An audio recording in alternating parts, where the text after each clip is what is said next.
Yes, I think the market was somewhat concerned in the last few days on the spike in interbank rates and whether or not that was signalling a tightening of monetary policy.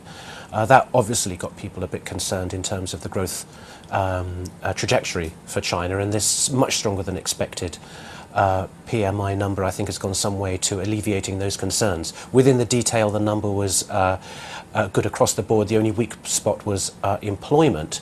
And I guess now we're going to start looking very closely at the revision, or the actual, as it were, which will be in a few weeks' time. And we will get a better sense of whether this uptick that we're seeing is going to be carried through into the official PMI as well.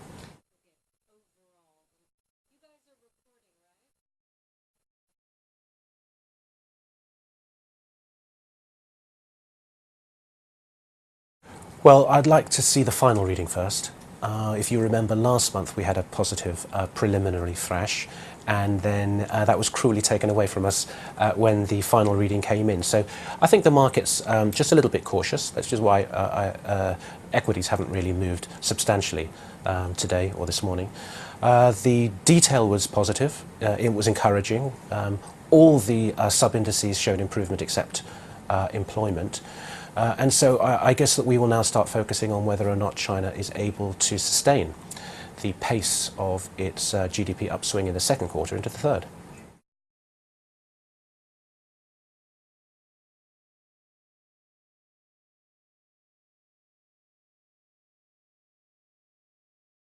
Well, it may sound counterintuitive raising rates in this sort of slowing growth environment, but such is the inflationary pressure in India and frankly pressure on the currency as well, that it's probably the right decision to tighten monetary policy, albeit ahead of elections, such that these inflationary pressures can be managed and dealt with. It'll only be a small hike, it'll be around 25 basis points, but I think the message that the new central governor is trying to communicate is one of prudence in the face of price pressures.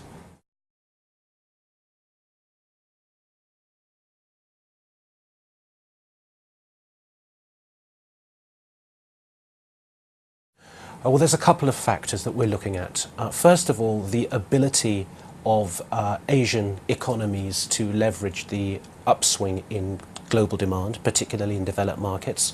We want to see whether or not export growth can actually accelerate, and whether low and accommodative monetary policy is supportive of that. To be fair, we've not seen a huge upswing in export growth yet. It seems that there's a bit of a delay between the growth story in developed markets and that translating and feeding through to Asia. It's not yet happened. It's more a case of North Asia, certainly, than South and Southeast Asia. But if we're looking at retail sales, for example, in Korea, or if we're looking at industrial production and manufacturing, there are positive signs, but we haven't really seen that firmly and fully translated to an uptick in exports.